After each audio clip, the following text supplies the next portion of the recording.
نمازی بنائے، لیکن پنجگانہ نماز جو ہے وہ پورے سال پڑھا کرو۔ اب رزلٹ قریب ہے تو محنت تو کی نہیں،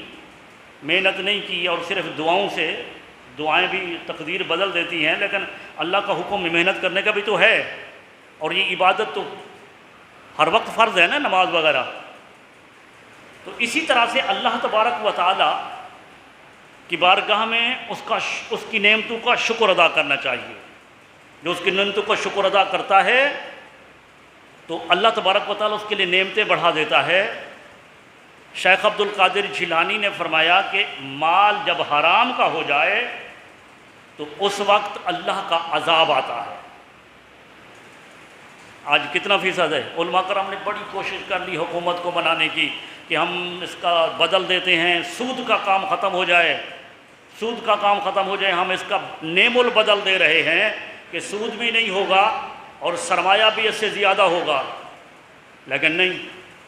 پوری قوم سود پر پڑ رہی ہے، سود حرام ہے۔ سود کا گناہ کتنا ہے؟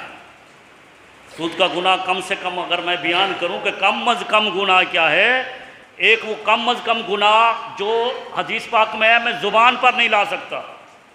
آپ کا دل تڑپ جائے کہ اس کا گناہ کتنا ہے، لیکن وہ نہ بچتے ہوئے بھی، کوشش کرتے ہوئے بھی بندہ نہیں بچ سکتا اس سے، اس لیے کہ سرکاری نظام ہی سود کا ہے۔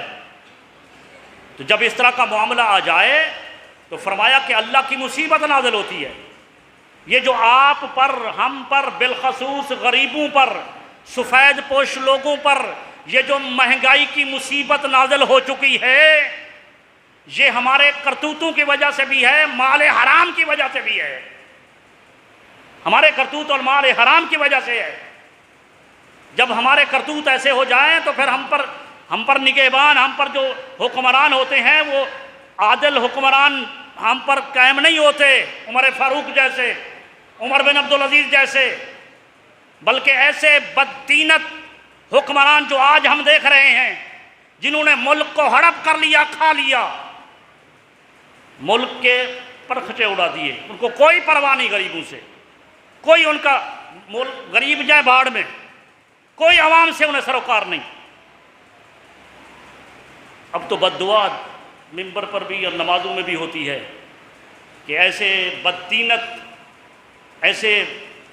خیانت دار حکمران جو بھی ہے، ایکس وائی زیڈ، کسی پارٹی سے نہ میرا تعلق ہے، نہ کسی کو بلیم کرنا چاہتا ہوں، جو بھی ہے جس نے ملک پاکستان کو کھایا ہے، خدا ان کو غارت و برباد کرے، عوام کا کوئی پرسان حال نہیں۔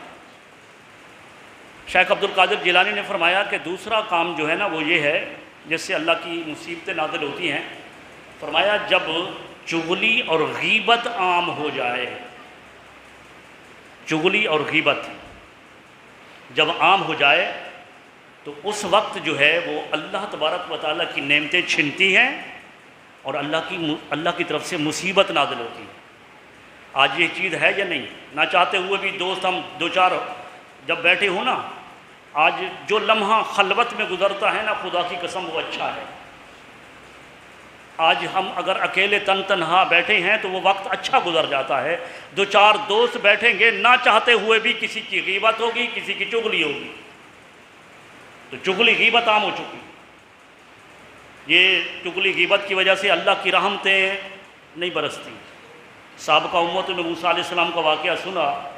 بارش نہیں ہو رہی تھی، اللہ نے فرمایا موسیٰ علیہ السلام سے کہ نماز استسقاء پڑھو، بارش ہوگی، نماز استسقاء پڑھی، بارش نہیں ہوئی،